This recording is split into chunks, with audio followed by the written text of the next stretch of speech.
Imperialism in South Africa. It was inhabited by many indigenous tribes, which mostly lived separately. The largest tribe were the Zulus, and they were led by Shaka. Shaka led the Zulus to absorb nearby tribes, becoming a stronger power. Ultimately, they would become the ones to defend South Africa from the Europeans. Sphere of influence. A country or area in which another country has the power to affect developments, despite not having any formal authority. Colony.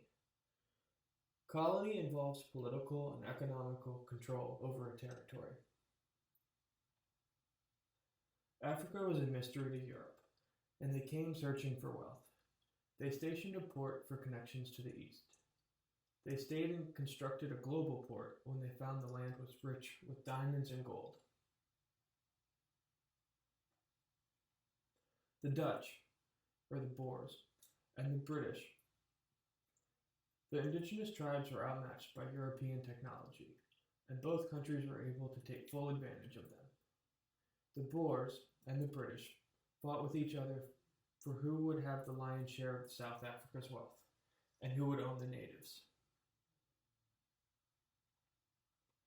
Imperialism in South Africa was not justified because of the treatment to specialized workers.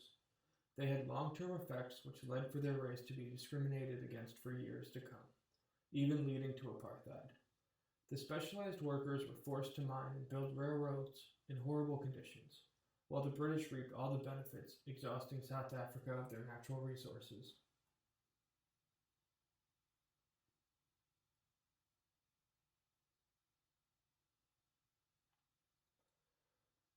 The Dutch East India Company established a base at Cape of Good Hope. The Dutch brought their language to South Africa and forced them to learn Afrikaans. Afrikaans is currently the first official language of the country. In the 1970s, the Africans began to protest to be allowed to have English taught in their school systems, to fight against the class system. James Cook, a British naval captain, arrived in Cape Town, marking the first time Britain had gone to South Africa. Cape Town was surrendered by the British, by the Boers, even though it was the Africans, so the country, or bully taking advantage of the Aborigines, changed hands. The British occupied the Cape as a strategic base in the Napoleonic Wars by controlling the sea route to the east. The Treaty of Amiens returned the Cape of Good Hope back to the Dutch after the Napoleonic Wars ended. The British gave up Cape of Good Hope as a show of faith to being at peace with France. 3 years later, the British took over the Cape of Good Hope again, and this time the Cape Province, which grew their territory the most compared to any previous time in South Africa. The British Parliament abolished the slave trade. Slaves stopped being imported to the Cape of Good Hope, but children of slaves were born into slavery, so nothing major changed.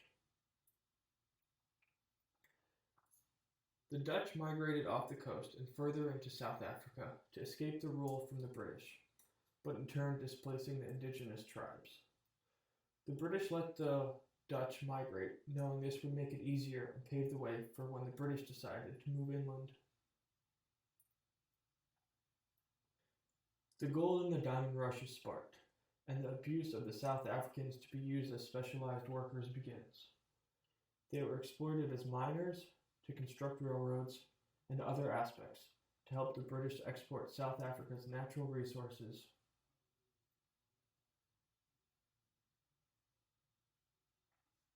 The South African men were recruited on short-term contracts, lived in all-male prison-like barracks that were commonly surrounded by barbed wire. They were forced to leave the mines and returned home sporadically to prevent them from establishing a permanent family life near the mines, which was the British exercising their control. With skilled and highly paid work reserved for white miners, Africans worked as unskilled laborers at a fraction of the wages. This brought blacks and whites into more prolonged contact. This led to segregation, to make sure that Africans knew they were beneath the Europeans, despite working together. The racial fears that were provoked from working together in the mines resulted in efforts to establish race as a legal, not just a customary, feature of South African society. This racial system provided for separate educational systems, residential areas, public facilities, and much more.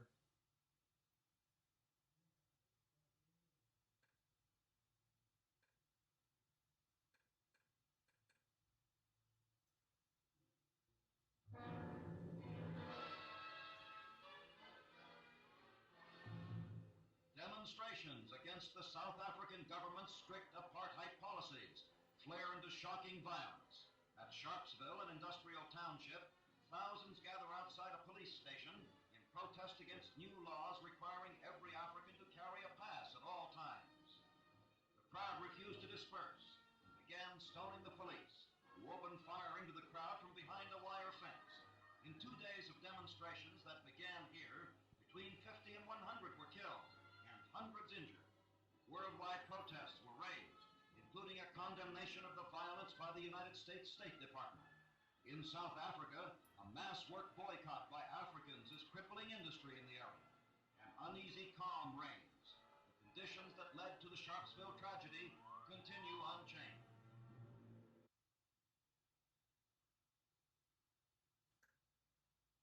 From the very beginning, the African National Congress set itself the task of fighting against white supremacy. We have always regarded as wrong for one racial group to dominate another racial group. And from the very beginning, the African National Congress has fought without hesitation against all forms of racial discrimination, and we shall continue to do so until freedom is achieved.